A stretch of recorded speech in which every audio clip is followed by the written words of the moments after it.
দশ মানে ঈশ্বর, দশের কথা মানতে হয়। আপনার ভিতরে পরমাত্মা আছে, ওনার ভিতরে পরমাত্মা আছে, ওনার ভিতরে পরমাত্মা আছে, আমার ভিতরে পরমাত্মা আছে। 10 জন যদি একখানে হই তাহলে সকলের ভিতরে পরমাত্মা পরমাত্মা পরমাত্মা আছে। তো দুর্গাপূজার অষ্টমী কিংবা নবমীর দিনে কটা ভক্ত হয়? কজন ভক্ত এসে উপস্থিত হয় দুর্গাপূজার নবমী দশমীতে? হাজার হাজার নবমীর দিনে। এখন যখন আপনি আমি যখন এই দুর্গাপূজায় গিয়েছি, দুর্গাপূজায় গিয়ে কিভাবে প্রণাম করতেছি? সোজাসুজি। তাহলে যখন সোজাসুজি আমি প্রণাম করতেছি, এই লোকগুলোর আপনার আমার চরণ দেখতেছে কিনা?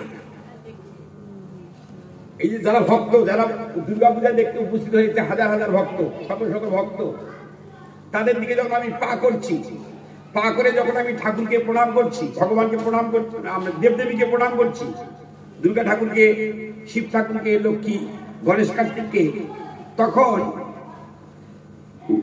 তখন আমার ভক্তেরা আমার চরণ দর্শন করছে কিনা? আর যদি আমি ঠাকুরকে, দুর্গা ঠাকুরকে যদি আমি হাতের ডান দিকে রাখছি, আর ভক্ত গোষ্ঠী যেহেতু তারা 10 মানে ঈশ্বর বিষ্ণুদত্ত হয়ে গেল, তারা বাম পাশে পড়লো কিনা?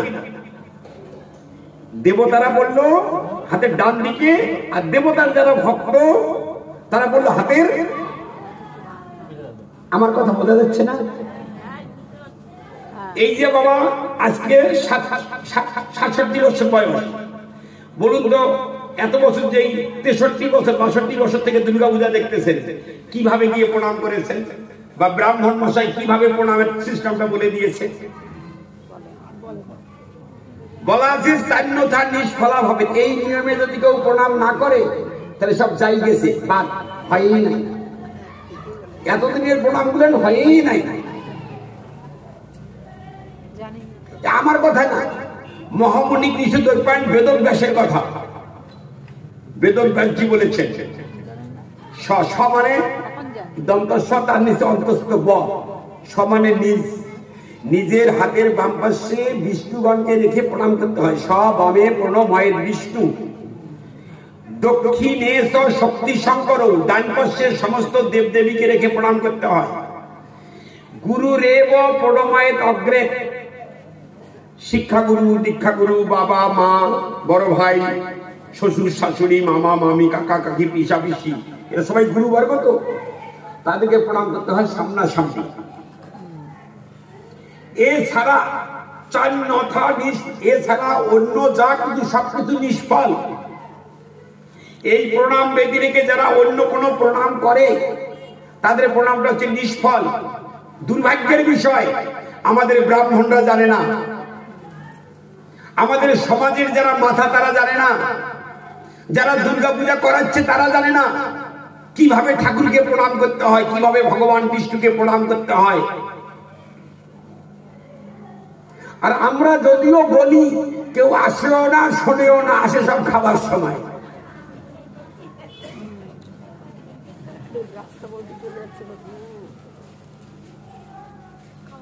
দুঃখ লাগে কিনা? এর নাম সনাতন ধর্ম। কোনো কিছু না করা ধর্মের নাম সনাতন ধর্ম। খেয়ে পরে মরে যাওয়ার নাম সনাতন ধর্ম। শুধুমাত্র বছরে একটা দুর্গাপূজা করে তার নাম হলো সনাতন ধর্ম। আচ্ছা, আমাদের সনাতন ধর্মটা মুসলমান ভাই নষ্ট করে দিচ্ছে, না খ্রিস্টান ভাই নষ্ট করে দিচ্ছে, না বুদ্ধ ভাই নষ্ট করে দিচ্ছে, না সনাতন ধর্মের মানুষগুলো আমরা নিজেরাই নষ্ট করতেছি? বলুন দেখি। সবাই বলতেছেন, সবাই নষ্ট করতেছেন, এর বিচার আবার কি?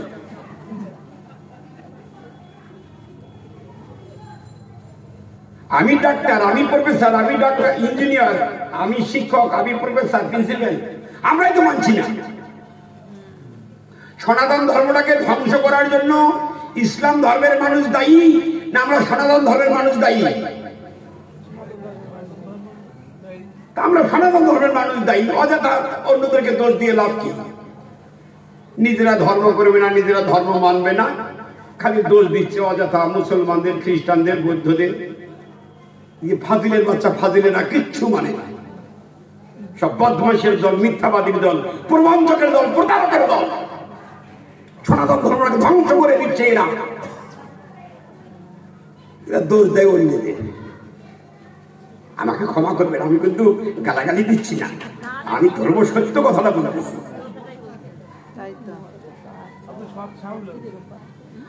সৎ সাহস আছে মানে বলে কি? আমি আমার শ্রাদ্ধ করেছি, তারপরে আমি সন্ন্যাস ধর্ম নিয়েছি। আমার আবার মরার ভয় কি? আমাকে কে মারবে? আমি আমার সত্য কথাটা বলবো না? আমার ভাইয়েরা, আমার সনাতন ধর্মাবলম্বী লোকেরা, ভক্তেরা, তারা একটু সজাগ হোক, এই কথাগুলো একটু জানুক, এই কথাগুলো একটু শুনুক।